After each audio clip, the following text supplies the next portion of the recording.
इस वक्त बड़ी खबर दिल्ली से आ रही है, जहां छात्रों की जान से खिलवाड़ कर चलाए जा रहे कोचिंग संस्थानों के मामले पर सुप्रीम कोर्ट ने स्वतः संज्ञान लिया है।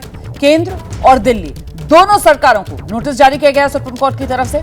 कोचिंग संस्थानों में फायर सेफ्टी रूल्स के पालन से जुड़े हाईकोर्ट के एक आदेश के खिलाफ coaching centre federation supreme court पहुंचा था। इस मामले में सुप्रीम कोर्ट की तरफ से अब नोटिस दिया गया है। केंद्र और दिल्ली सरकार दोनों को नोटिस दिया गया है। हम सीधे आपको लेकर चलते हैं, हमारे साथ हमारे सहयोगी निपुण सहगल इस वक्त मौजूद हैं। निपुण, जरा विस्तार से बताइए इस खबर के बारे में। रोमाना, पिछले दिनों दिल्ली के मुखर्जी नगर में एक फायर इंसिडेंट हुआ था कोचिंग सेंटर में, जहां आग लगने की घटनाएं हुई थी और बच्चे फंस गए थे और जान भी गई थी।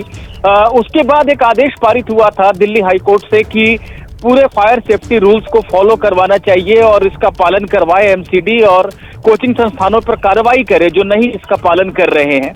इसके खिलाफ कोचिंग सेंटर फेडरेशन नाम की एक संस्था पहुंची थी सुप्रीम कोर्ट, लेकिन इस बीच में राजेंद्र नगर का हादसा भी हो गया, दर्दनाक हादसा जिसके बारे में हम सब जानते हैं। तो जजों के संज्ञान में वो मामला भी था। जजों ने बड़ी तीखी नाराजगी जताई और कहा हमने हाल में भी देखा है कि किस तरह से डेथ चैम्बर बन गए हैं कोचिंग सेंटर। इस तरह के कोचिंग सेंटर अगर आपको चलाना है तो इससे बढ़िया है कि आप ऑनलाइन शिक्षा दें।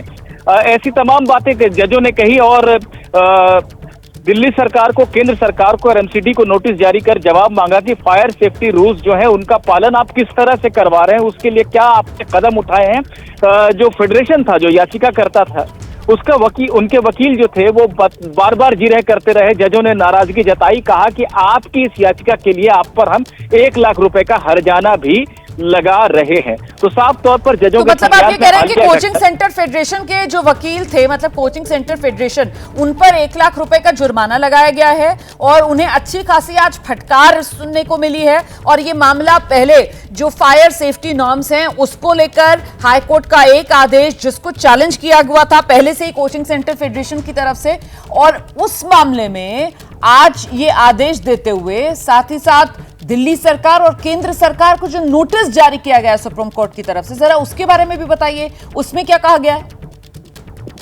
बिल्कुल, दिल्ली सरकार, केंद्र सरकार और एमसीडी तीनों से पूछा गया है कि जो फायर सेफ्टी रूल्स है, जो दिल्ली में जो कोचिंग संस्थान चल रहे हैं उसके पालन को लेकर आपने क्या कदम उठाए हैं। तो साफ तौर पर चूंकि हाईकोर्ट ने ये कहा था कि जो नहीं पालन कर रहे हैं उनको बंद करवा दीजिए, और इसके खिलाफ पहुंचे थे, जो संगठन है वो पहुंचा था यहाँ पर। लेकिन इस बीच में जब तक वो याचिका सुनी जाती, राजेंद्र नगर का हादसा भी हो गया जो जजों के संज्ञान में था, और जजों ने कहा कि बिल्कुल आपकी बात कोई सुनने लायक है ही नहीं और छात्रों की जान के साथ खिलवाड़ हो रहा है, डेथ चैम्बर बना रखा है आप लोगों ने कोचिंग सेंटर के नाम पर। अब हम नोटिस जारी कर रहे हैं और आप पर तो ये याचिका दाखिल करने के लिए ही हम 1 लाख रुपए का जुर्माना लगा रहे हैं।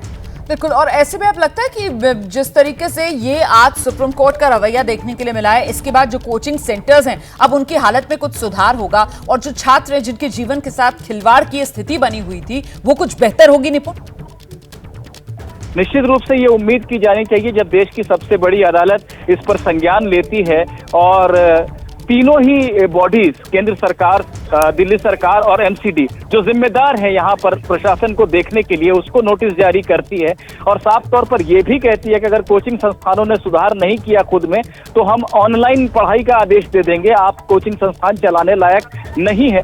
ऐसी तमाम बातों से जरूर कोई सुधार की उम्मीद की जा सकती है, क्योंकि वाकई में बहुत तंग गलियों में बहुत चलते अगला सवाल निपुण सहगल, इसमें सुनवाई की अगली तारीख क्या है जब तक दिल्ली सरकार, केंद्र सरकार और एमसीडी को अपना जवाब भी देना है? देखिए, 3 सप्ताह सुप्रीम कोर्ट ने कहा है। अभी हम ये मान सकते हैं कि अगले महीने यानी 4 सप्ताह के बाद सुनवाई होनी चाहिए, तब तक सबके जवाब भी आ जाएंगे और ये जो हर्जाना लगाया गया है वो भी जमा कराने के लिए यही अवधि दी है। सुप्रीम कोर्ट ने ये भी कहा है कि अगर इस अवधि में जमा नहीं कराया 3 सप्ताह में तो सबको, जो फेडरेशन के अधिकारी हैं उनको व्यक्तिगत रूप से बुलाएंगे। बहुत शुक्रिया आपका इस तमाम जानकारी के लिए।